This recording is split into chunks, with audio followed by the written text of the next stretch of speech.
Number 171۔ اعوذ باللہ من الشیطان الرجیم، بسم اللہ الرحمن الرحیم۔ الذین استجابوا للہ والرسول من بعد ما اصابهم القرح للذین احسنوا منهم واتقوا اجر عظیم۔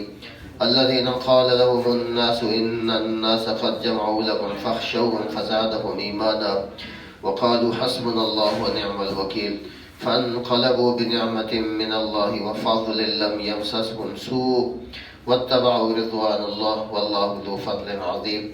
إنما ذلكم الشيطان يخوف أولياءه فلا تخافوهم وخافون إن كنتم مؤمنين ولا يحزنك الذين يسارعون في الكفر إنهم لن يضروا الله شيئا يريد الله ألا يجعل لهم حظا في الآخرة ولهم عذاب عظيم۔ إن الذين اشتروا الكفر بالإيمان لن يضروا الله شيئا ولهم عذاب أليم۔ صدق الله العظيم۔ ان آیات کے اندر ایک واقعہ کا ذکر ہے۔ وہ واقعہ یہ پیش آیا تھا کہ جب غزوہ احد ختم ہوا، اسلام کی دوسری لڑائی ہے، پہلی لڑائی بدر تھی، سن 2 ہجری میں لڑی گئی۔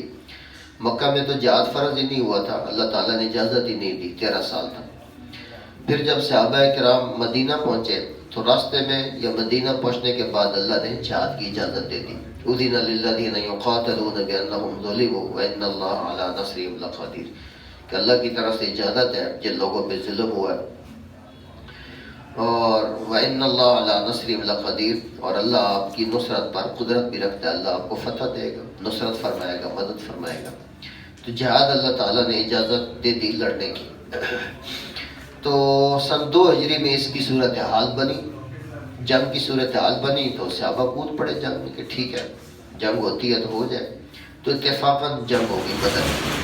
تو یہ پہلی لڑائی تھی بدر کی، مسلمانوں اور کافروں کے درمیان۔ دوسری لڑائی یہ غزوہ احد، یہ دوسرا بڑا واقعہ ہے جنگ کا۔ اس میں نبی اکرم صلی اللہ علیہ وسلم خود بھی شریک ہے اور لڑائی کی نوبت بھی آئی۔ 9 جنگیں ایسی ہیں جس میں آپ صلی اللہ علیہ وسلم نے شرکت فرمائی اور لڑائی کی نوبت آئی، لڑائی کی نوبت۔ ویسے تو 25 ہیں جس میں آپ نے شرکت فرمائی، لیکن بعضوں میں لڑائی کی نوبت نہیں ہے۔ تو غزوہ احد آپ صلی اللہ علیہ وسلم اس میں شریک ہیں اور لڑائی کی نوبت بھی آئی۔ اور غزوہ احد کا واقعہ گزر چکا ہے پہلے کہ شروع میں مسلمانوں کو فتح مل رہی تھی، پھر کافروں کو فتح مل گئی۔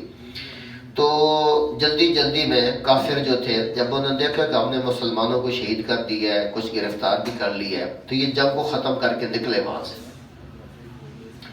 جب یہ وہاں سے نکلے اور نکل آئے، اچھا خاصا فاصلہ بھی طے کر لیا، مکہ کے قریب یا مکہ تک پہنچ گئے، تو ان کو خیال آیا کہ بھئی یہ بڑا اچھا موقع تھا، مسلمانوں کی تہس نہس کر دیتے، ختم ہی کر دیتے ان کو، یہ تو بڑی جلدی میں نکل آئے ہم۔ جب وہ شکست کھا رہے تھے، گر رہے تھے، اوسان ان کے خطا ہوئے پڑے تھے، سبر نہیں رہے تھے، ہم ان کو کیوں چھوڑ کر آئے، چلیں دوبارہ لڑائی کرتے، دوبارہ نکلتے ہیں، وہ زخموں سے چکنا چور ہوں گے تو ہم جا کر ان پر دوبارہ جنگ کو مسلط کرتے ہیں۔ یہ انہوں نے ایسا کیا۔ پھر ابو سفیان نے ایسا کیا کہ مسلمانوں میں خوف و ہراس پیدا کرنے کے لیے، جیسے میڈیا ہوتا ہے نا، میڈیا وار، تو مسلمانوں کے حوصلوں کو پست کرنے کے لیے ایک آدمی کو خریدا جو جا رہا تھا مدینہ کی طرف۔ اس کو کہا کہ بھائی جا کر نا مسلمانوں کسی طریقے سے ڈراؤ تاکہ ڈر جائے، وہ ہمارا روب پڑ جائے۔ تو ایک نفسیاتی جنگ بھی تو ہوتی ہے نا، نفسیاتی فتح بھی ہوتی ہے، تو نفسیاتی طور پر تاکہ وہ پست ہو جائے تو ہمارے ساتھ پھر ان کا لڑنا مشکل ہو جائے۔ تو اس نے آ کر کہا کہ بھئی ایسی تیاری ہو رہی ہے، ایسی ہو رہا ہے، ایسی نقل و حرکت ہو رہی ہے، بڑی سخت تیاری ہو رہی ہے، فخشو، آپ لوگوں کو احتیاط کرنی چاہیے، ڈرنا چاہیے۔ تو بجائے اس کے کہ مسلمانوں میں خوف و ہراس پیدا ہوتا یا وہ بزدل ہوتے، فزادہم ایمانا، ان کا ایمان اور زیادہ مضبوط ہو گیا، اور انہوں نے کہا حسبنا اللہ و نعم الوکیل، اللہ کی ذات ہمیں کافی ہے اور وہ بہترین کارساز ہے، آئیں لڑیں گے، اللہ رسول کے لیے لڑنا ہے ہم نے، ٹھیک ہے، ہمارا تو مقصد ہی ہے۔ تو بے شک آ جائیں، کوئی ڈر والی بات نہیں، مومن کے لیے کیا ڈر ہے، زندہ بچ گیا تو غازی اور مر گیا تو شہید ہے۔ تو یہ حسبنا اللہ و نعم الوکیل، یہ انہوں نے پڑھا۔ اس لیے علماء نے لکھا یہ بہت بڑا وظیفہ ہے، کوئی پریشانی ہو، مشکل ہو تو حسبنا اللہ و نعم الوکیل یہ پڑھنا چاہیے۔ کتنا پڑھنا چاہیے؟ کوئی بنا لے ترتیب، جو آپ آسانی سے پڑھ سکتے ہیں، 10 مرتبہ، 20 مرتبہ، 30 مرتبہ ایک تسبیح، آسانی جتنی آسانی سے ہو، جتنا مشکل کام ہو اس کو سامنے رکھ کر کوئی ترتیب بنا لیں۔ بلکہ یہ بھی لکھا ہے کہ ابراہیم علیہ السلام کو جب آگ میں ڈالا جا رہا تھا، نمرودی آگ، نار نمرود میں، تو ابراہیم علیہ السلام کی زبان پر بھی یہی کلمات تھے، حسبنا اللہ و نعم الوکیل۔ تو صحابہ کرام کی زبان پر بھی یہی کلمات ہیں۔ چنانچہ مسلمان جو ہے نا، وہ حالانکہ زخموں سے چکنا چور تھے، زہر شہادتیں ہوئی تھیں، تو کسی کا بازو ٹوٹا ہوا ہے، کسی کی ٹانگ ٹوٹی ہے، کسی کو کوئی زخم ہے، کسی کو کوئی زخم ہے، لیکن جب اللہ کے رسول نے کہا نکلو، سارے تیار ہو، سب تیار ہو۔ کئی صحابہ کرام دوسرے صحابہ کے کندھے پہ ہاتھ رکھ کے نکلے کہ ہم نکلیں گے، تو زخموں سے چکنا چور ہونے کے باوجود وہ نکلے۔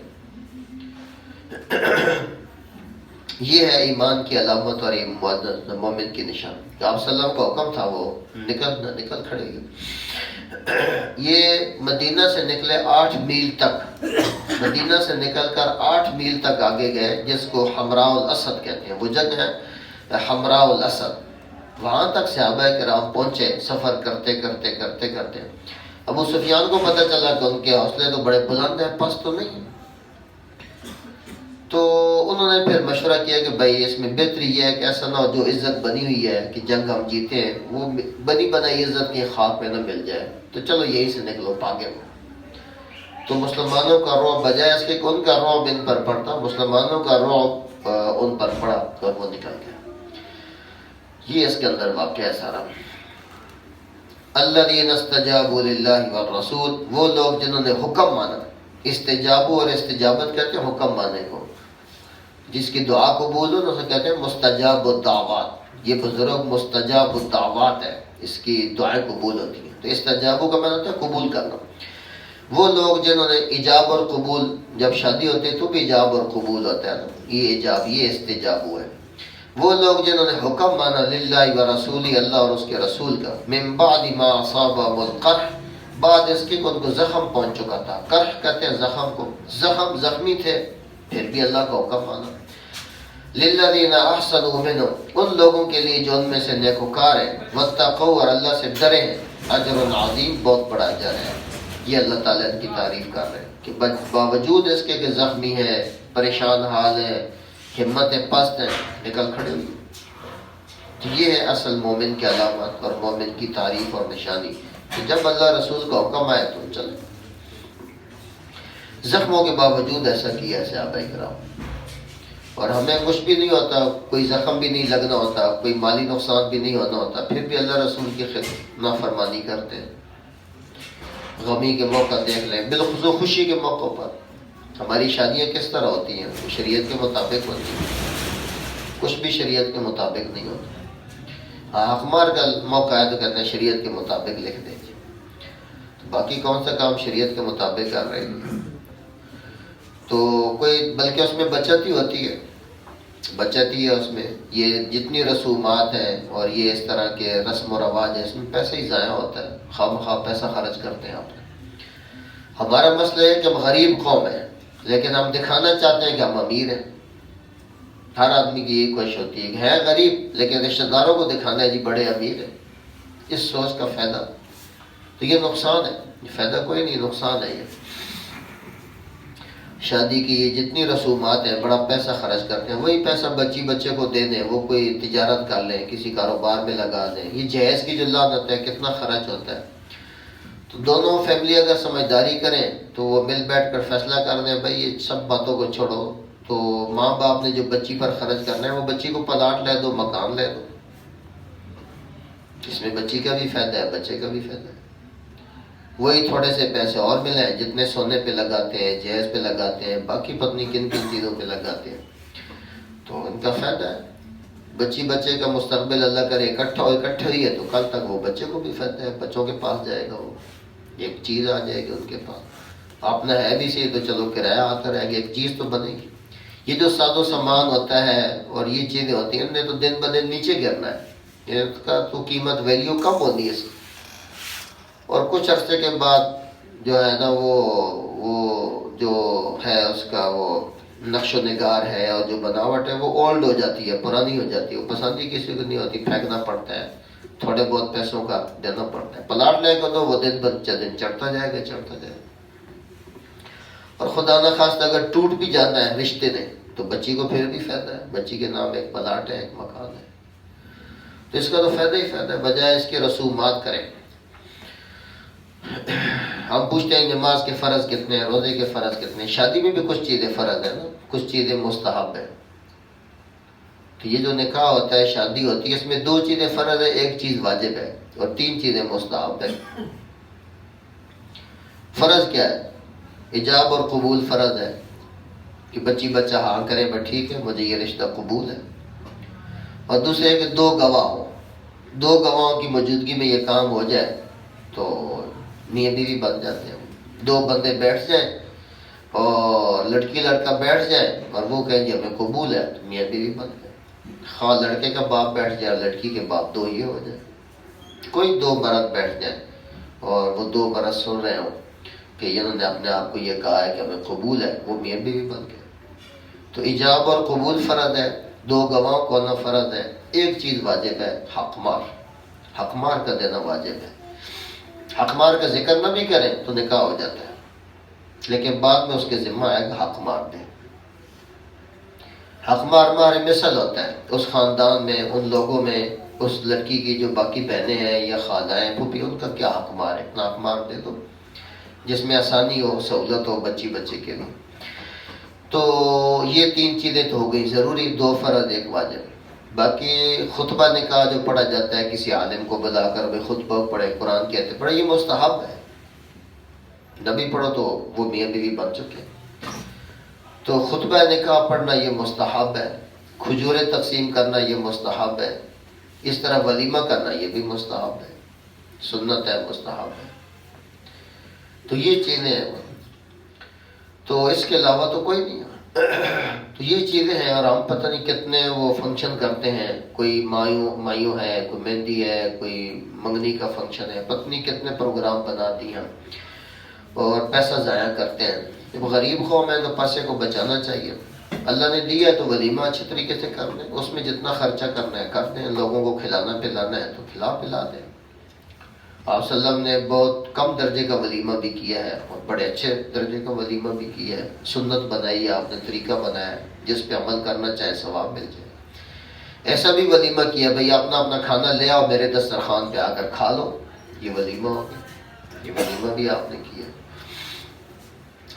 تو صحابہ کرام کو دیکھیں، زخم ہے، زخموں سے چکنا چور ہے. اللہ ان کی تعریف فرما رہے کہ زخمی ہونے کے باوجود اللہ رسول کے نام پہ نکلے.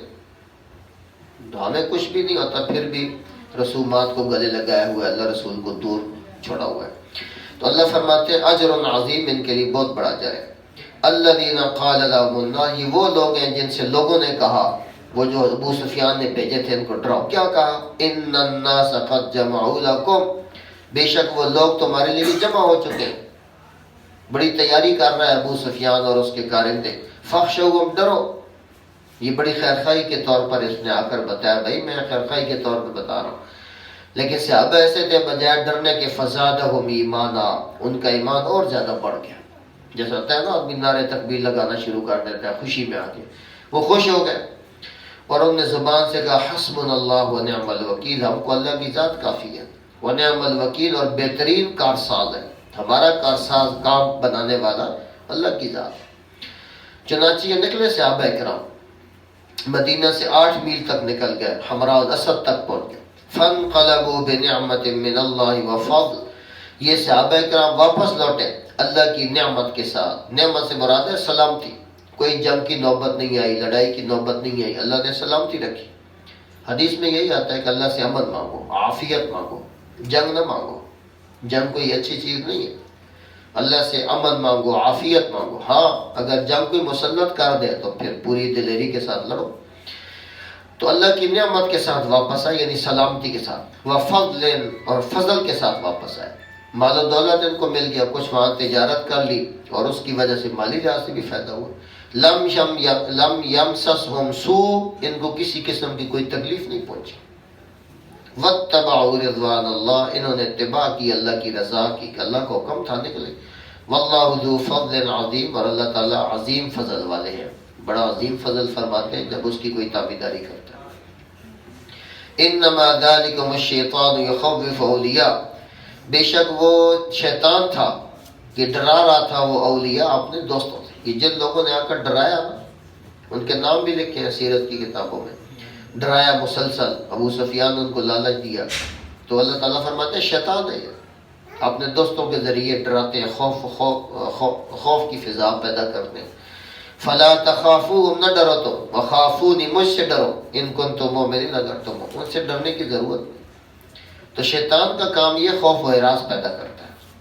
یہ جب کرونا آیا پچھلے دنوں اور بڑی شدت کے ساتھ آیا، تو علماء کا یہی موقف تھا کہ اتنا نہ ڈرائیں لوگوں کو، خوف و ہراس نہ پیدا کریں، ایک حد تک ڈرائیں، بہت زیادہ خوف و ہراس پیدا کر دینا کہ جیسے اب زندگی گزارنی مشکل ہو گئی ہے، باہر نکلیں گے تو مر جائیں گے، اکٹھے بیٹھیں گے تو مر جائیں گے، کسی کا سانس کسی میں چلا جائے گا۔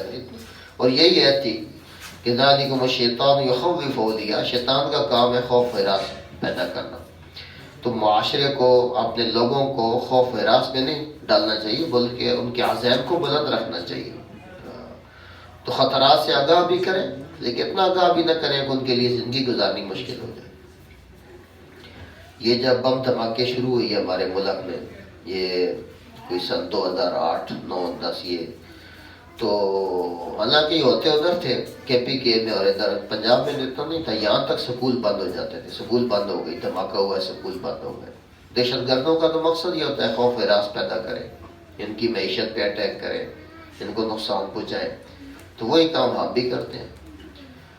تو یہ ایسا نہیں کرنا چاہیے، خوف و ہراس کی فضا نہیں پیدا کرنی چاہیے۔ غزوہ خندق کے موقع پر آپ صلی اللہ علیہ وسلم، حالت یہ ہے کہ کھانے کو کچھ نہیں، پتھر، پیٹ پہ پتھر باندھ رہی ہیں، کئی دن کھانا نہیں مل رہا، تو لیکن آپ صلی اللہ علیہ وسلم نے حوصلہ کتنا دلایا صحابہ کرام کہ ایک چٹان نہیں ٹوٹ رہی تھی، آپ نے کدال ماری، اندر سے چنگاری نکلی، فرمایا میں نے قیصر اور کسریٰ کے خزانے دیکھے ہیں، وہ تمہارے پاس آئیں گے۔ تو حوصلہ یہ پڑھایا۔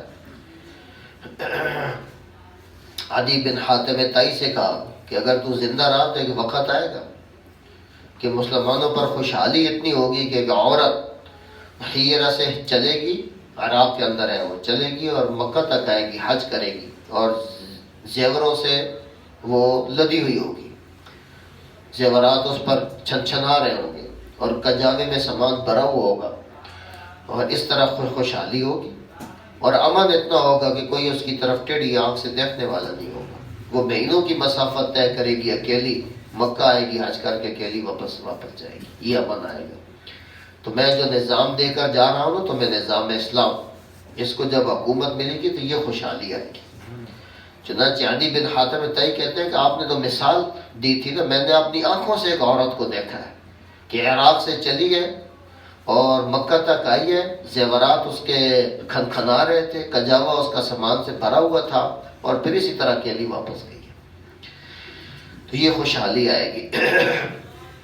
تو فلا تخافوهم، تم ان سے نہ ڈرو، وخافونی، مجھ سے ڈرو، ان کنتم مؤمنین، اگر تم ہو۔ اس کا یہ مطلب نہیں ہے کہ ہم اسباب اختیار نہ کریں، احتیاط نہ کریں، پرہیز نہ کریں، یہ تو شریعت کا حکم ہے، پرہیز کرنا، احتیاط کرنا، یہ شریعت کا حکم ہے، علاج کرانا یہ بھی شریعت کا حکم ہے۔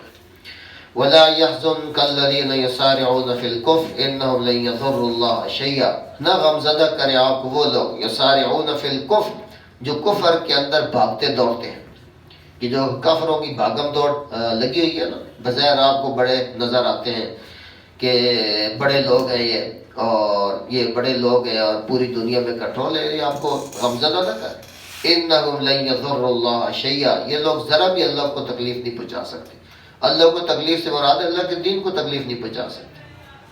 جیسے ان تنصر اللہ ینصرکم، تم اللہ کی مدد کرو اللہ تمہاری مدد کرے گا، اللہ کو تم مدد کا محتاج نہیں، اللہ کے دین کی مدد۔ تو یہاں بھی ہے کہ اللہ کو تکلیف نہیں پہنچا سکتی، یعنی دین کو تکلیف نہیں پہنچا سکتی۔ ان سے متاثر نہ ہو کہ بہت بڑی طاقت ہے اور بہت بڑے لوگ ہیں، کھا جائیں گے، ڈر جائیں ان سے۔ یرید اللہ اللہ یجعل لهم حظا فی الاخرہ، اللہ یہ چاہتا ہے کہ ان کے لیے کوئی حصہ نہ ہو آخرت میں۔ یہ کفر میں دوڑ رہے ہیں تو یہ نہیں ہے کہ یہ کوئی اللہ کے کنٹرول سے باہر ہے، میرے کنٹرول سے باہر نہیں ہے۔ اگر میں زبردستی کروں تو آج ان سے کلمہ پڑھوا دوں، جیسے فرشتوں سے پڑھوایا ہوا ہے۔ کوئی ایک فرشتہ کافر بن کر تو دکھائے نا، اللہ نے اس کو اختیار ہی نہیں دیا۔ کافر بننے کا، نافرمانی کرنے کا. تو اللہ چاہتا تو ساری دنیا مسلمان ہو جاتی، لیکن میں اس طرح نہیں کرتا. میں نے آزاد چھوڑا ہوا ہے، ایک مخلوق پیدا کی ہے انسان کے نام سے جس کو آزاد چھوڑا ہے. جو مرضی کرو، من شاء فلیؤمن ومن شاء فلیکفر، جو چاہتا ہے مومن بن جائے، جو چاہتا ہے کافر بن جائے. وَلَهُمْ عَذَابٌ عَظِيمٌ، اور ان کے لیے بڑا عذاب ہے. ان الذين اشتروا الكفر بالایمان، جن لوگوں نے خرید لیا کفر کو ایمان کے بدلے، لن يضر اللہ شیئا، اللہ کو ذرا بھی نقصان نہیں پہنچا سکتے. اللہ کی حکومت کوئی جمہوریت تو نہیں ہے کہ ووٹ پڑیں گے تو اللہ کی بادشاہت رہے. سارے کافر بن جائیں تو بھی اللہ کی حکومت ہے، سارے مسلمان بن جائیں تو بھی اللہ کی بادشاہت ہے. وَلَهُمْ عَذَابٌ عَلِيمٌ، لیکن نقصان ان کو ہے کہ ان کو دردناک عذاب ملے گا. وآخر دعوانا یہ تھا حزن میں نے کیا نام، حزن میں نے حصہ، حزن فی الآخرہ، ان کو حصہ ملے گا، ان حصہ آخرت میں.